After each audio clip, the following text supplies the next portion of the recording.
ನಾನು ಎಂದಿಗೂ ಊಹಿಸಿರಲಿಲ್ಲ ನನ್ನ ಮೊದಲನೆಯ ಭಾಗ ಇಷ್ಟು ಜನಮನಸ್ಸುಗಳನ್ನು ತಲುಪುತ್ತದೆ ಎಂದು.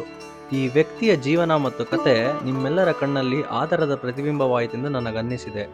ನೀವು ತೋರಿಸಿದ ಪ್ರೀತಿ ಹಾಗೂ ಪ್ರತಿಕ್ರಿಯೆ ಈ ಮುಂದುವರೆದ ತುಣುಕಿಗೆ ಕಾರಣವಾಗಿದೆ. ಇಗೋ ಇಲ್ಲಿದೆ ಅದರ ಮುಂದಿನ ಭಾಗ. ಇಲ್ಲಿ ತಿಂಗಳ ಮಕ್ಕಿ ಕಾಡಲ್ಲಿ ಎಷ್ಟು ವರ್ಷದಿಂದ ಇದ್ದೀರಾ? ನಾನ ಹಾ. ಮೊದಲಿಂದ 60 ವರ್ಷ. 60 ವರ್ಷ ಹೌದು ಇದು. ಇಲ್ಲೇ ನಾನು ಒಬ್ಬನಾಗಿ 35 ವರ್ಷ. ಮದ್ವೆ ಏನಕ್ಕಾಗಿಲ್ಲ? ಅದಾಗಿಲ್ಲ, ಕಾಡು ಮಧ್ಯೆ ಅಲ್ಲ. ಹಾ.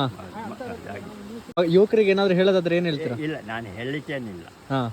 ಈಗ ಅಲ್ಲಿ ಒಬ್ರೇ ಹೇಗಿರ್ತೀರಾ? ಮಳೆಗಾಲದಲ್ಲೆಲ್ಲ ಹೇಗೆ? ಮಳೆಗಾಲ ಬೇಸರ ಏನಿಲ್ಲ, ಅಲ್ಲಿ ಇದ್ದ ಅಭ್ಯಾಸ ಆಗಿದೆ ಅಲ್ಲ. ಹಾ. ಹಾಗೆ ಯಾವತ್ತಿದ್ಮೇಲೆ ಬೇಸರ ಇಲ್ಲ.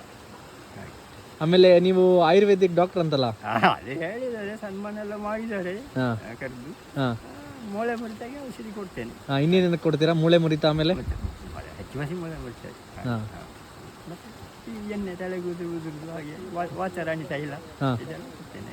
ಅದು ನೀವು ತಯಾರು ಮಾಡಿ. ಬೇಕಾದ್ರೆ ಇಲ್ಲೇ ಬರ್ಬೇಕಾ?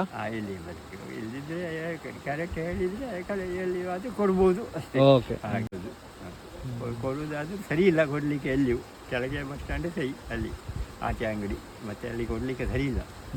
ಈಗ ಒಬ್ಬರೇ ಇರ್ತೀರಲ್ಲ, ಮಿಂಚು ಗಾಳಿ ಗುಡುಗು ಎಲ್ಲ ಬಂದಿದ್ರಿಕೆ ಆಗಲ್ಲ? ಎಲ್ಲ ಹೆದರಿಕೆ ಇರುವುದೇ ಅಲ್ಲಿ ಅಲ್ಲ, ಅದರಲ್ಲಿ ಹೆದರಿಕೆ ಇಲ್ಲ. ಕಾಡಿನಲ್ಲಿ ಇದ್ದು ಅದರ ಹೆದರಿಕೆ ಇಲ್ಲ, ಕಾಡು ಭಯ ಇಲ್ಲ, ಮೆಣಸಿ ಹುಡುಗಿ ಗಾಳಿ ಎಲ್ಲ ಅದು ಅಭ್ಯಾಸ. ಹಾಗೆ ನೈಸ್. ಸರಿ. ಇನ್ನು ಹೆಚ್ಚು ಪ್ರಶ್ನೆಗಳ ಅವಶ್ಯಕತೆ ಇಲ್ಲವೆಂದು ನನಗನ್ನಿಸಿತು. ಆದ್ದರಿಂದ ಅಲ್ಲಿಯೇ ನಿಲ್ಲಿಸಿಬಿಟ್ಟೆ.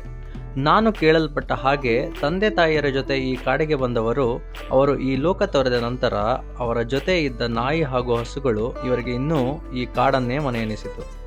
ಯಾವುದೇ ಸರ್ಕಾರದ ಸಹಾಯ ಬೇಡದಂತೆ ಜನರ ಮಾನ್ಯತೆ ಬಯಸದೇ ಇರುವ ನಮ್ಮ ಮಂಜಿನ ಮನುಷ್ಯನಿಗೆ ನಿಜವಾಗಿಯೂ ಒಂದು ಸೂರಿನ ಅವಶ್ಯಕವಿದೆ. ನಾವು ಕೈಲಾದ ಸಹಾಯ ಮಾಡಿ ಈ ಬ್ರಹ್ಮಚರ್ಯ ಯಶೋಗಾಥೆಯನ್ನು ಇಲ್ಲಿಗೆ ಮುಗಿಸೋಣ. ಮುಂದಿನ ತುಣುಕಿನಲ್ಲಿ ಸಿಗುವ. ಧನ್ಯವಾದ.